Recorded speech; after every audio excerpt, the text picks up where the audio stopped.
Vamos a comenzar. Bueno, siempre hago nada más un pequeño énfasis.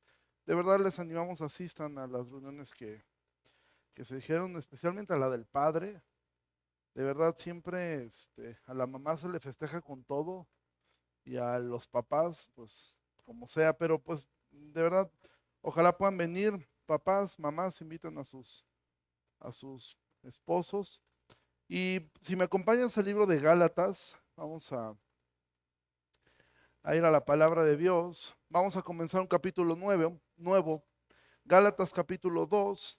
No vamos a tardar tanto como tardamos en el capítulo 1. Este texto yo creo que en un máximo de 4 mensajes, pero yo pienso que probablemente lo podamos hacer en 3 mensajes. Veremos todo el libro todo el capítulo 2 de Gálatas. En específico, este capítulo que vamos a ver hoy, esta porción de la escritura, tengo que ser honesto, a pocas veces me había costado tanto trabajo poder extraer algo de aquí, porque yo no quería dar una clase de teología. Para mí hubiera sido muy fácil simplemente explicar este texto, ponerlo en su contexto y que cada quien pues tomara lo que aprendiera, pero iba a terminar siendo esto una clase de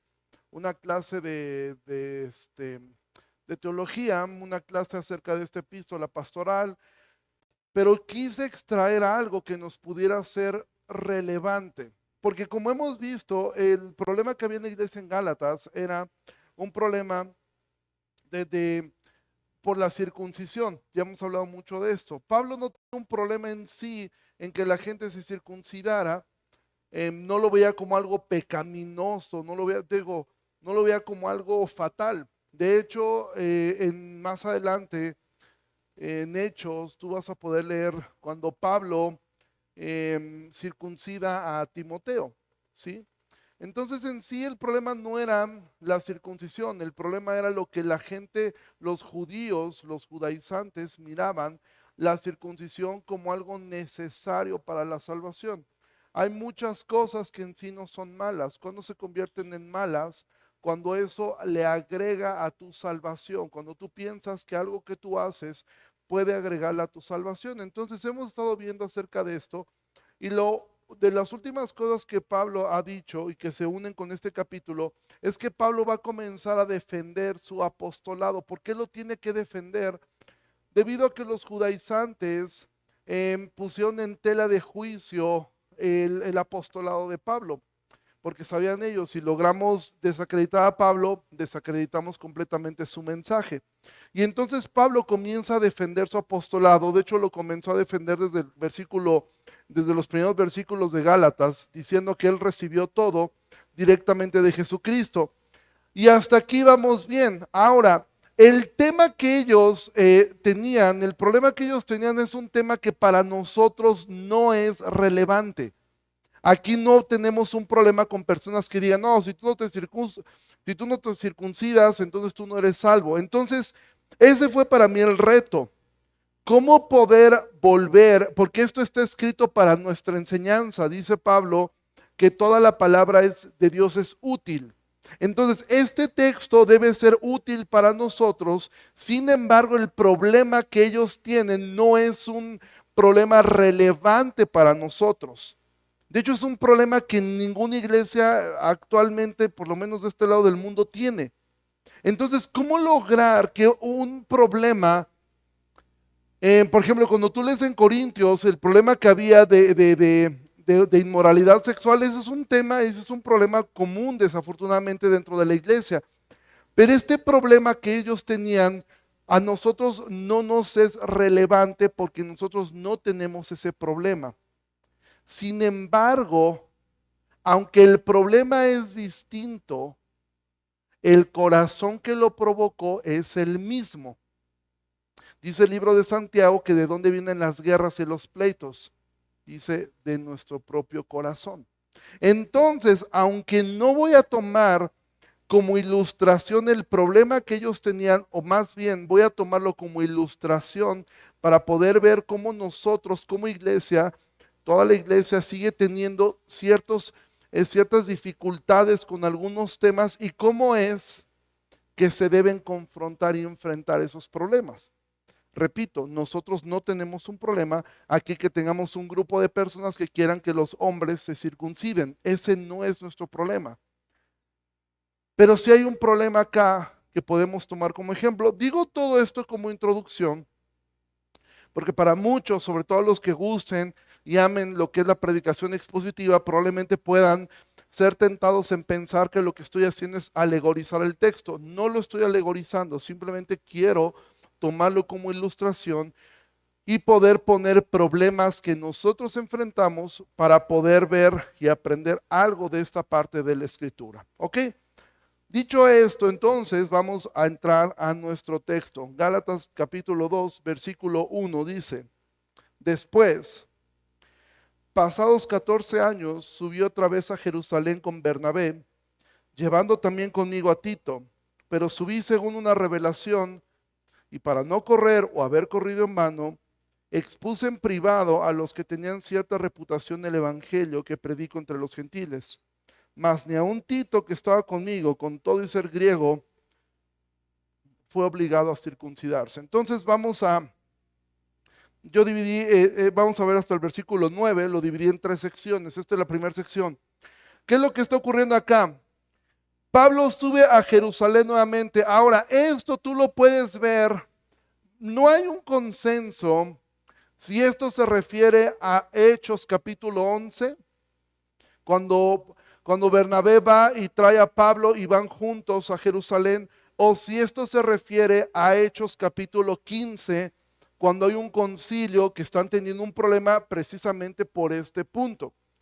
No es tan relevante poder ubicar esta parte en Hechos 11 o 15, salvo una cosa: poder explicar a qué se refiere Pablo, que dice que subió según una revelación. Algunos, los que piensan que este texto se refiere a cuando Pablo subió con Bernabé y con Tito, por lo que sabemos acá en Hechos capítulo 11, la revelación se refiere a una profecía de un hombre llamado Agabo, que decía que iba a venir una hambruna a Judea.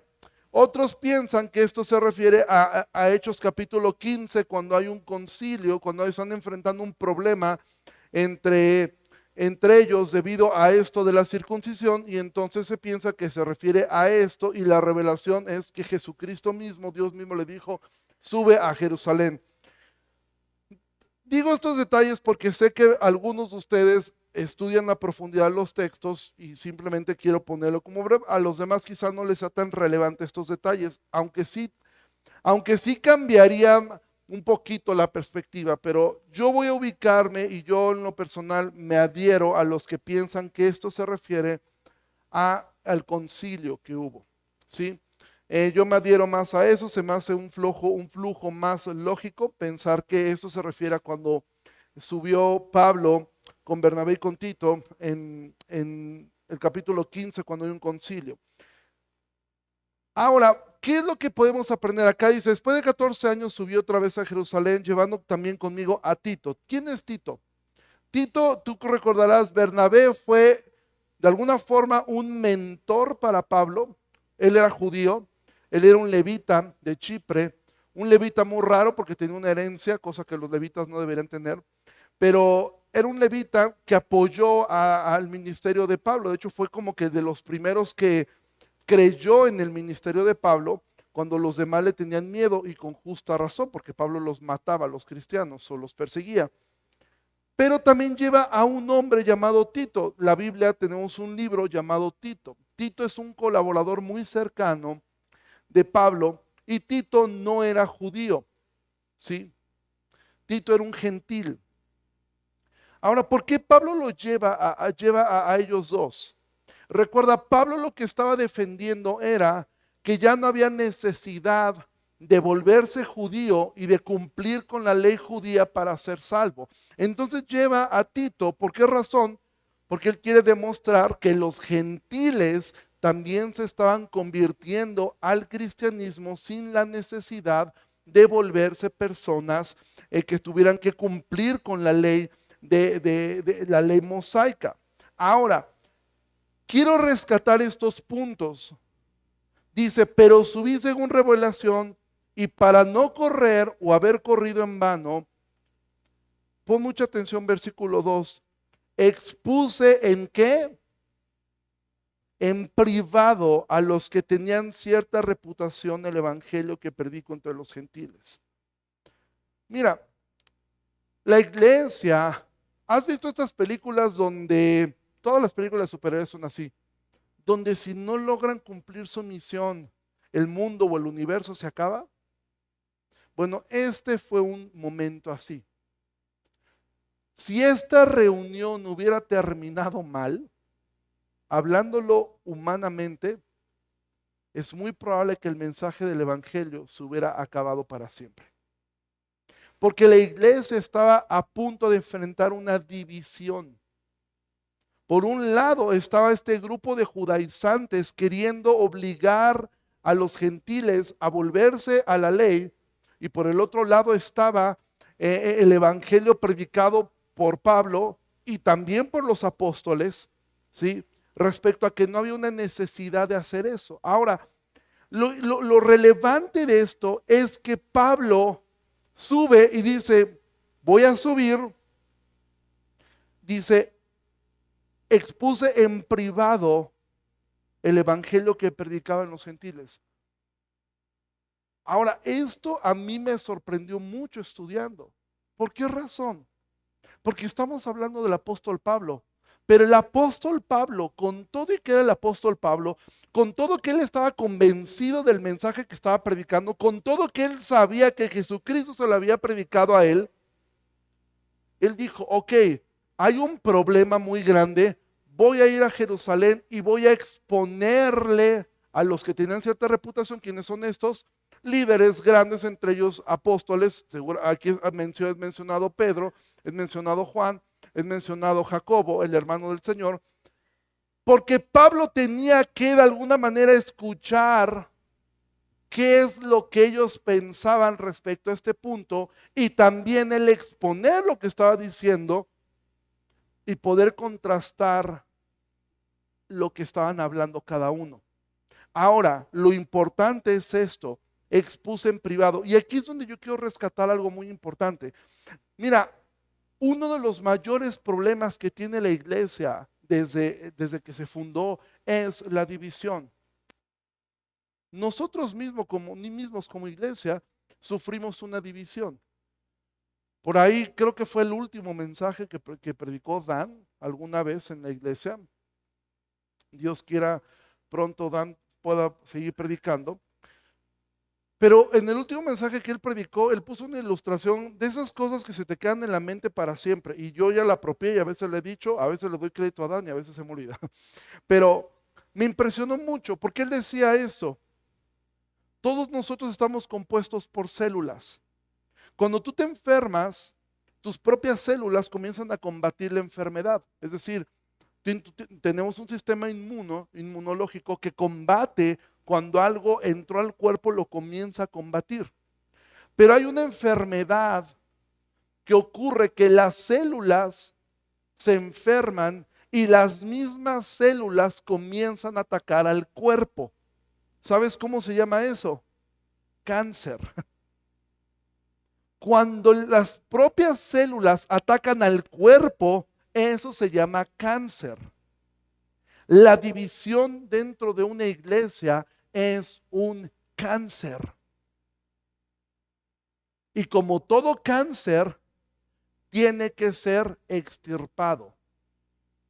Este personaje que tú ves aquí, Tito, Pablo le escribe una carta a él y le dice que a los que causen divisiones los expulse. Amado, la división es un pecado muy grave. Y es un cáncer dentro de la iglesia, dentro de las iglesias. Pablo sabía que la iglesia corría el peligro de ser dividida completamente. Entre un grupo que creyera que era necesario circuncidarse y hacerse judío, y por el otro lado un grupo que pensara no es necesario. De hecho, eso ocurrió más adelante. Ocurrió en la iglesia de Corinto. En Corinto decían unos, yo soy de Pablo, yo soy de Pedro, yo soy de Apolos, y unos más ridículos decían, yo soy de Cristo. Es decir, yo no le obedezco a nadie, yo directamente, yo tengo línea directa, ¿sí? La división es algo que siempre ha ocurrido. Ahora, el ejemplo que tenemos acá es cómo hacemos cuando tenemos diferencias de pensamiento. Aquí el resultado fue que no existía diferencia alguna. Pero Pablo va dispuesto a decir, ok, si hay alguna diferencia, la resolvemos. Primer cosa, cuando tú tengas alguna diferencia dentro de la iglesia, tú puedes tener convicciones y está bien. Es que esto se debería hacer de esta forma. Es que yo creo que esto no se debería hacer. Es muy respetable. Ahora recuerda, aquí estamos hablando de un tipo que recibió la revelación directamente de Jesucristo, ¿eh? O sea, de entrada ninguno de nosotros estamos en ese plano. Pero, ¿qué es lo que podemos aprender? Cuando tengamos diferencias, primer cosa, exponlas en privado. Si tú eres una persona que tienes diferencias en cuanto a cosas que se hacen dentro de la iglesia y no aprendes dos cosas, exponerlas en privado, ¿y a quiénes? A los que tenían reputación en el evangelio, es decir, a un liderazgo, en este caso, a pastores. Si tú dices, Pablo llegó y dijo, ok, voy a exponer mis diferencias con toda la membresía de la iglesia para prender un cerillo y que esto se incendie. Y eso, amado, es un gran... Si tú tienes una diferencia en algunas cosas, amado, la reunión de membresía no es el lugar para exponer tus diferencias. Exponlas en privado. Ojo, estoy hablando de diferencias, no de pecados. Ahorita vamos a llegar a eso. Sí, bueno, no, de hecho no vamos a llegar a eso dentro de 2 semanas. Cuando hay una diferencia en cuanto a cómo pienso yo que deberían ser hechas las cosas y cómo las están haciendo, lo que yo debo hacer es exponerlo en privado. Es hablarlo en privado. ¿Sabes qué?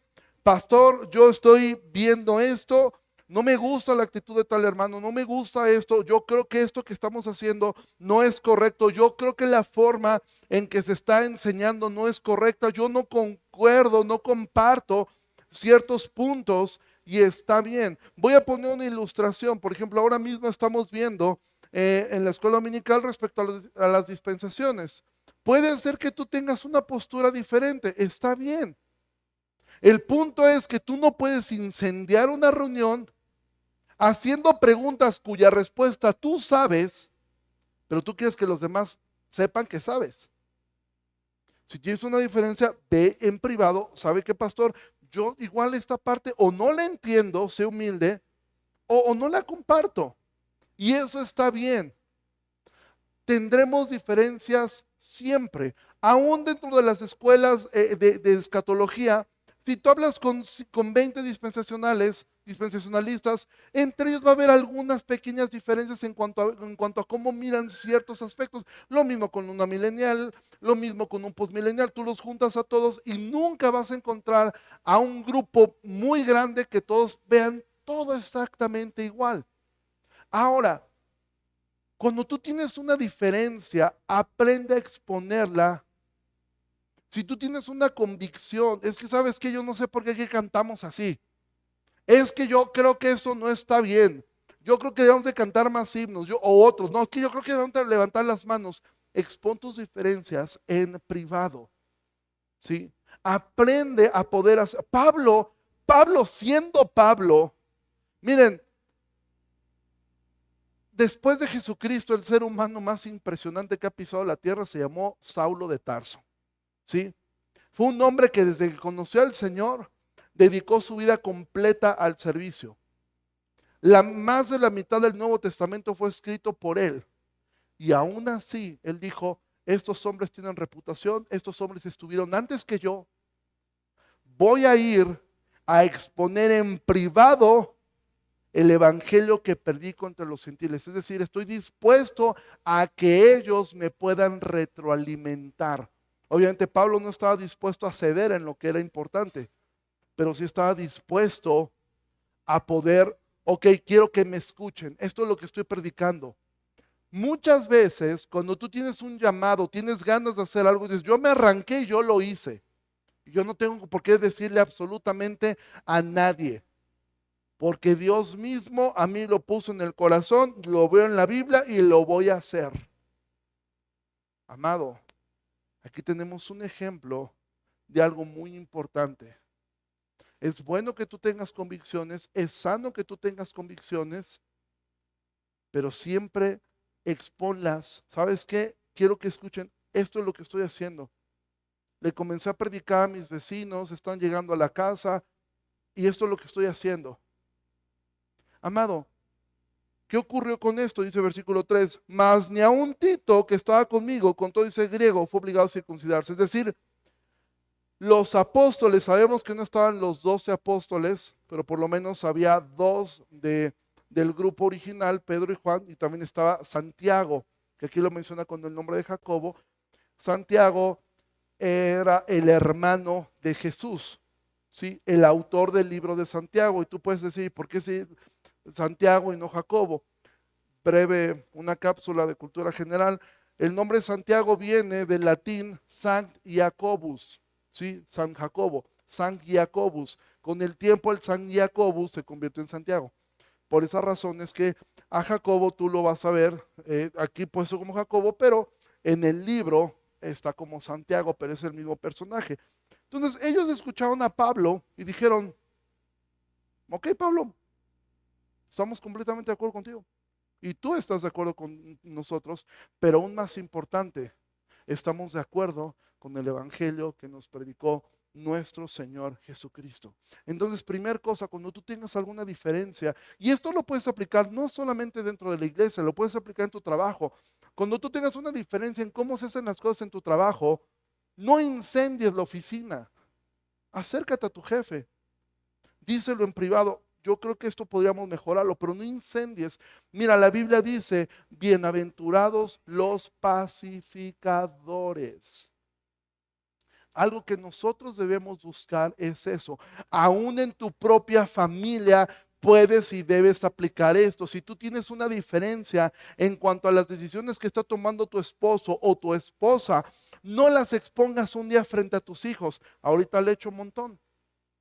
Sí, pues fíjate que no estoy de acuerdo en esto que estás haciendo. Y los hijos, sí, papá, yo tampoco. Y le echas a andar a toda la familia. Si tienes una diferencia, esposo y esposa, trátala en privado. Hijo, tienes una diferencia con tu papá, trátala en privado. No le incendies la mesa a tu padre o a tu madre. No le pongas ahorita, ya sé en dónde voy a preguntar, en el chat familiar. Familia, tengo una duda para incendiar eso y empieza esto que ya me salí, que mételo de nuevo, que ya no sé qué. No incendies las cosas. Nosotros sufrimos eso como iglesia. ¿Sí? Versículo 4. Y esto, o sea, que Tito no se circuncidó, dice esto, porque los judaizantes escuchaban esto y dijeron, pues sí, pues si Pablo nomás lo expuso frente a los apóstoles, pero no fue tomado en cuenta los otros judíos que estaban allí. Dice Pablo, y esto a pesar de los falsos hermanos introducidos a escondidas que entraban para espiar nuestra libertad que tenemos en Cristo, para reducirnos a esclavitud, a los cuales ni por un momento accedimos a someternos, para que la verdad del evangelio permaneciera con nosotros. Es decir, Pablo expuso lo que él pensaba con los apóstoles dijeron, está bien, no es necesario que Tito se circuncide, pero aún había personas ahí que estaban espiando. Ahora, ojo, es muy fuerte que Pablo llame a estos hombres que estaban dentro de la iglesia, Pablo los llama falsos hermanos. Una persona que, a sabiendas de lo que está haciendo, siembra discordia y división dentro de la iglesia, es muy probable que sea un falso hermano. No estoy diciendo que todos, y no pienses en nadie en particular. Estoy diciendo que Pablo llama a estas personas que no entienden de razones más que su propio criterio, más que su propia idea. Pablo los va a llamar falsos hermanos, que lo que querían era reducirlos a esclavitud, es decir, que hicieran lo que ellos querían que hicieran. Los judaizantes decían, todo está bien, pero tienes que hacer esto. Tú tienes que hacer esto. Mira, en la iglesia, uno de los problemas que también enfrentamos, ¿no?, en la iglesia en general es iglesias que dicen, si tú no das el 10%, si tú no, mira, yo vengo de iglesias donde, ¿sabes cuándo arrancaba la desplumadera? En enero, porque en enero tenías que caerte con tu primicia. ¿Qué era la primicia? Tu primer quincena enterita, ¿sí? Después venían promesas, después venían pactos, después venía cuanta cosa se le ocurriera al pastor en turno, y el cosa era estar da y da y da y da. Eso es un engaño. Eso es agregarle cosas al evangelio que el evangelio no está mandándote a hacer. Sí, muchas gracias. Sí, que no te está mandando a hacer el evangelio. Y entonces, amado, un falso hermano lo que va a querer hacer siempre es sembrar discordia entre los hermanos. Ten cuidado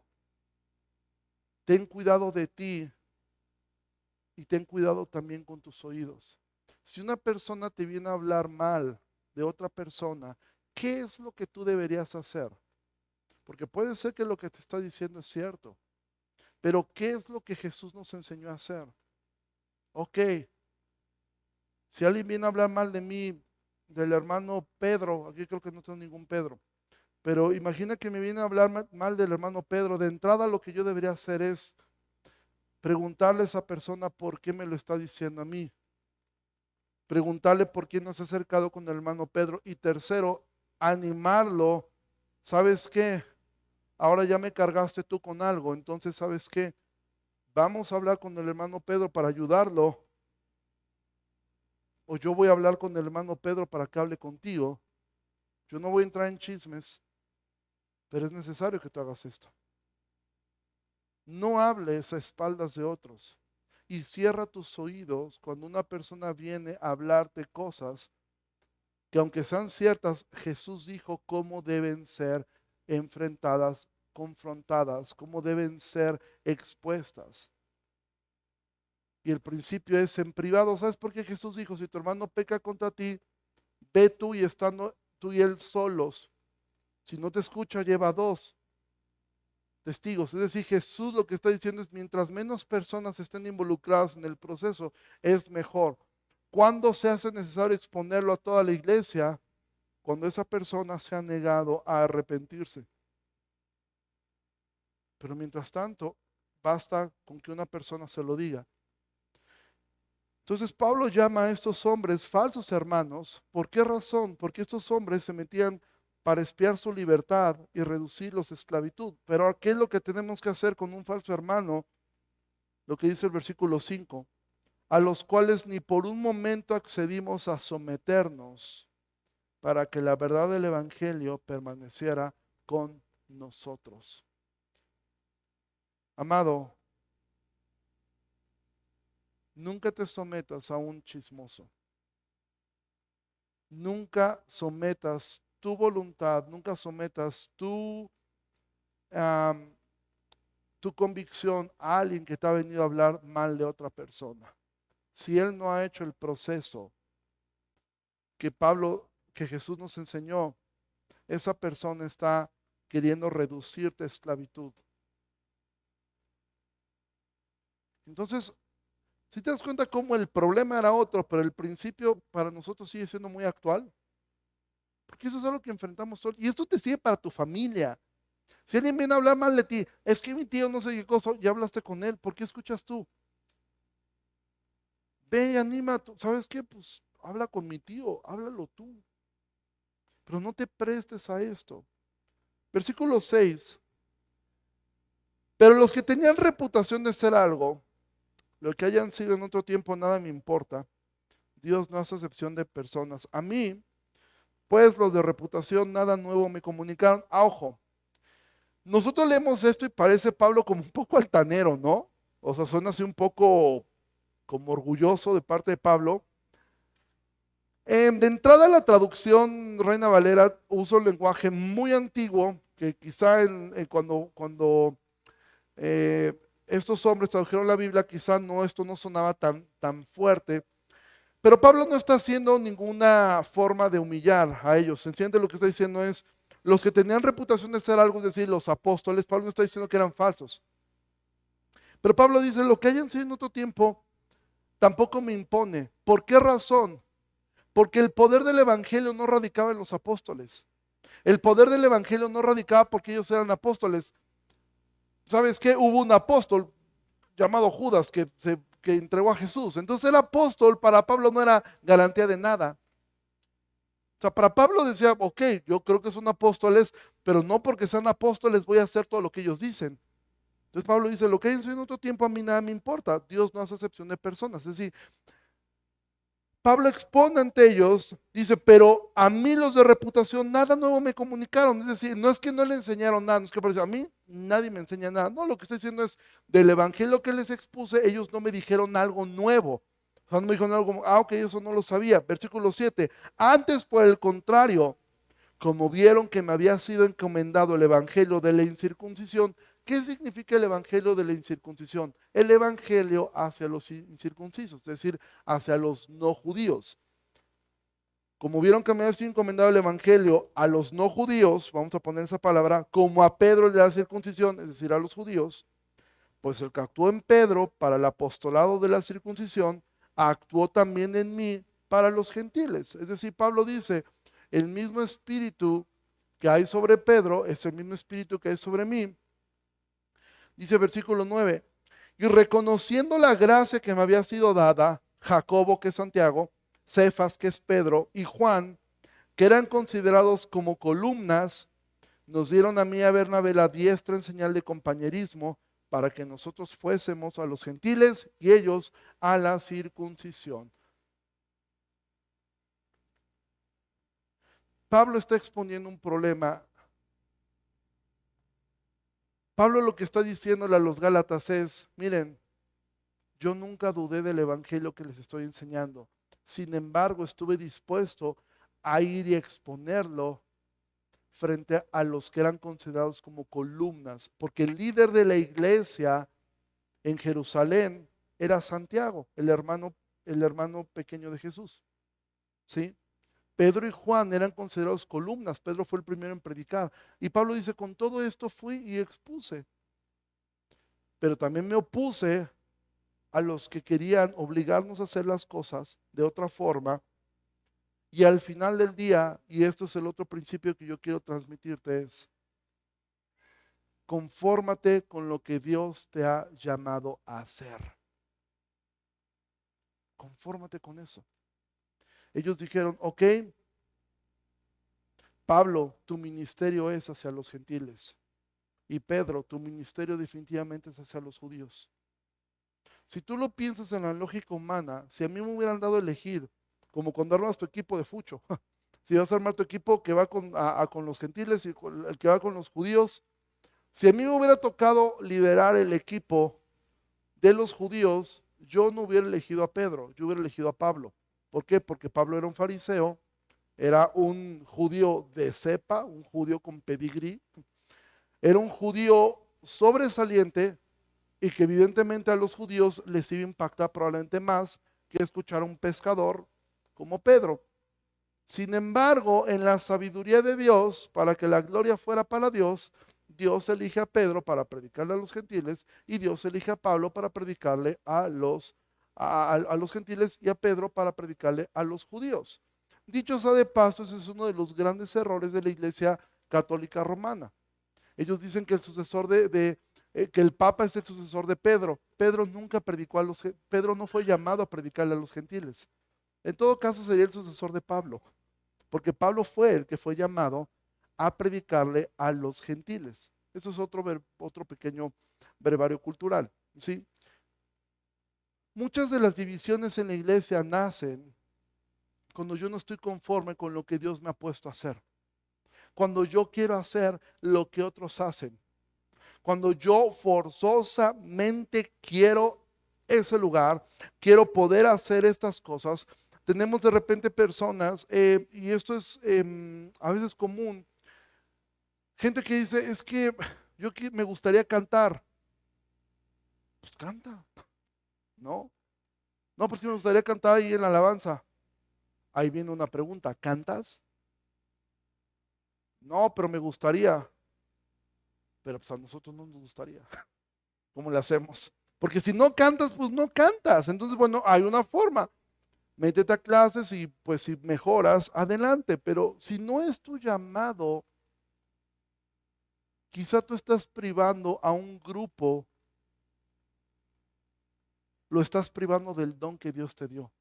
Probablemente tú eres un excelente maestro de niños, pero tú en tu obsesión de querer cantar o de querer hacer otras cosas, tú estás haciendo que esos niños pierdan la bendición de el don que Dios te ha dado. Voy a poner algo que me llamó mucho la atención mientras estudiaba esto. Pablo menciona acerca de los dones en dos capítulos.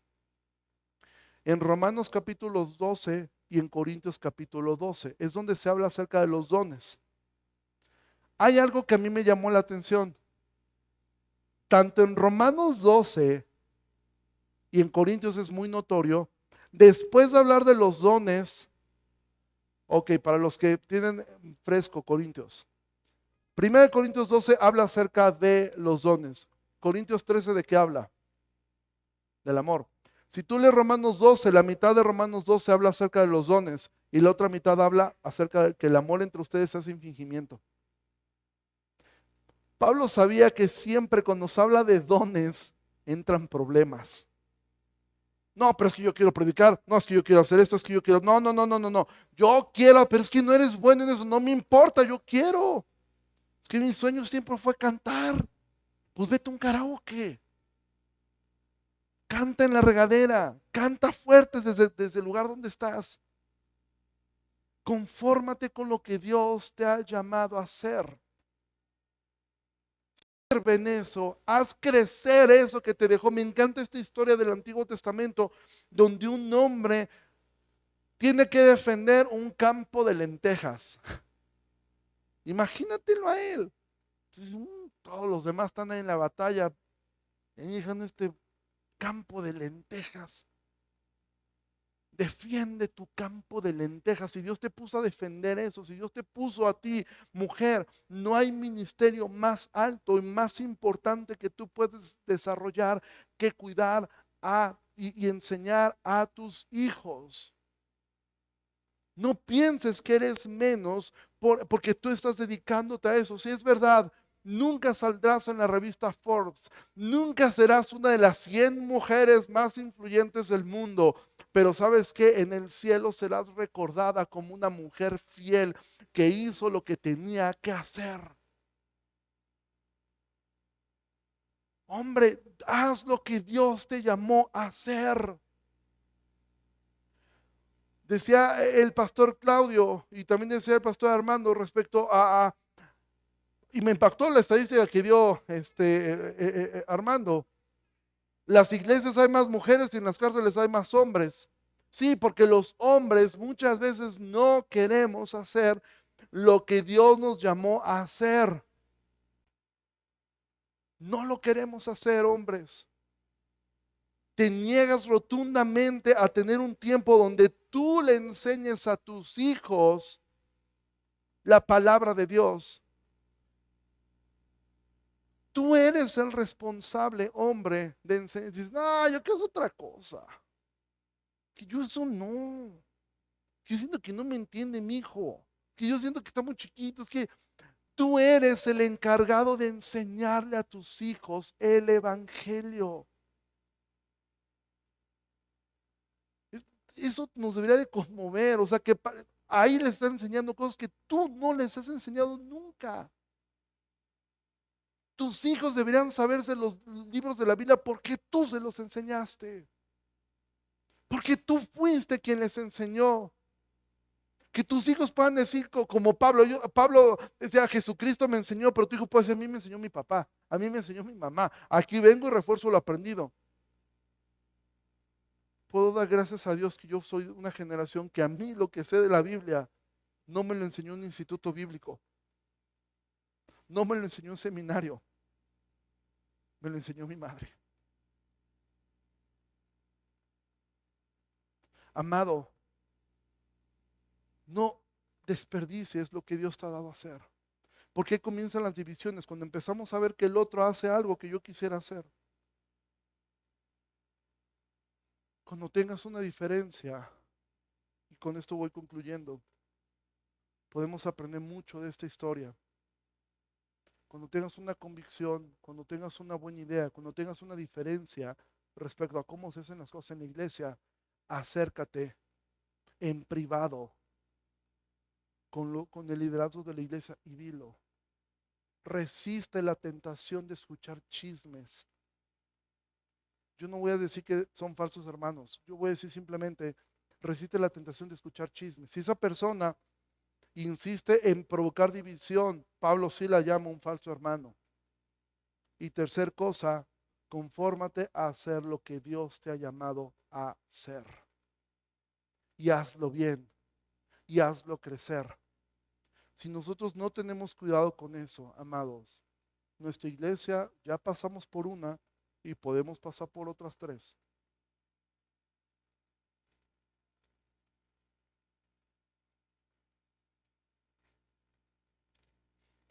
Amado, aprendamos a seguir estos ejemplos. Sé que para nosotros el tema de la circuncisión no nos es relevante, pero el problema de una posible división siempre será algo que tenemos que cuidar. Comencé diciendo que esto era como esas películas de superhéroes. Si esta conversación hubiera terminado mal, hubiera sido un desastre para la predicación del Evangelio. Gracias a Dios por estos hombres. Hay muchas personas que creen que Pablo y Santiago tenían diferencias. De hecho, Lutero pensó eso en algún momento. Si tú lees el libro de Santiago pareciera que hace un énfasis en la importancia y en la necesidad de las obras. Por eso de un inicio Martín Lutero quiso sacar ese libro de la Biblia. Sin embargo, Martín Lutero después entendió lo que mismo Pablo entendía. Santiago estaba hablando acerca de que las obras son un reflejo de esa fe interna. Es que es imposible. Mira, cuando hablamos acerca de esto que dijimos en un momento del evangelio social, de gente que dice, es que hay que ayudar a la gente, hay que ayudar a la gente. Eso no es parte del evangelio, pero sí es una manifestación del evangelio. Es una persona, y de hecho me quedé, junto estoy leyendo aquí, y dices, ¿y por qué no leyó el versículo 10? Porque al versículo 10 le vamos a dar un mensaje completo. Porque hay una importancia muy grande en esto. Versículo 10 dice, solamente nos pidieron que nos acordáramos de los pobres, lo cual también procuré con diligencia hacer. Hay mucho que aprender de este texto, lo veremos. Entonces, las obras no nos salvan, pero sí son un fruto que manifiesta nuestra fe en Cristo. ¿Sí? Entonces, amados, eso lo veremos la siguiente semana, pero que el Señor nos ayude a ser personas que buscamos que persevere el Evangelio, no tus ideas, el Evangelio. Ojo, porque también es importante decir esto. Hay gente que ama tanto la unidad que cierra los ojos a lo que está mal. Eso también está errado. No amamos la unidad, amamos el Evangelio, amamos a Cristo, ¿sí? Entonces sí, no pues, ay, amo tanto la unidad que entonces me hago del avión, aquí no pasó nada, no pasó nada, no veo nada, no veo nada y se acabó. No, de hecho, justo lo que sigue es una ilustración de cómo debemos actuar cuando el evangelio se está poniendo en peligro. Y no importa que sea el propio apóstol Pedro, ahí sí Pablo lo va a tener que confrontar, porque era de condenar lo que estaba haciendo. Pero eso lo veremos hasta dentro de varias semanas. ¿Ok? Ponte de pie, vamos a terminar.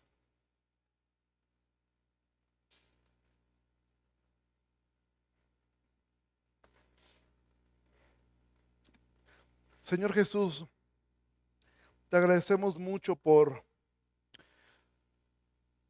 esta tarde, Señor. Gracias por tu palabra, porque aunque parecieran a veces textos que no tuvieran mucho, Señor. Al final podemos ver cuánta profundidad hay allí, cuánto podemos aprender. Señor, tu iglesia siempre ha estado, pues, con diferentes puntos de vista que llevaron también a veces a tener que separarse, como el caso de Pablo y Bernabé. Sin embargo, que nunca exista en nosotros un deseo de hacerle daño a tu iglesia. Líbranos de ser un cáncer para la iglesia. Líbranos de ser considerados por tu palabra como falsos hermanos. Porque solamente un falso hermano quisiera hacerle daño a su hermano. Yo te ruego por nuestra iglesia que nos ayude, Señor, a poder lidiar con nuestras diferencias de la forma correcta, a resistir la tentación de escuchar chismes o de someter nuestra voluntad, nuestro oído a falsos hermanos y que nos ayudes a ser felices con lo que nos has puesto a hacer. Te pido, Señor, que bendigas la vida de nuestros pastores, Señor, la vida del pastor Armando, Señor, la vida del pastor Claudio. Guárdalos junto con tus familias y de igual forma levanta más hombres, Señor, en esta iglesia y mujeres que quieran servirte con todo su corazón. Levanta diáconos, levanta diaconisas en nuestra iglesia. Te pedimos todo esto en el nombre de Jesús. Amén. Iglesia, Dios les bendiga muchísimo, que pasen un excelente domingo y nos vemos, si el Señor lo permite, la próxima semana.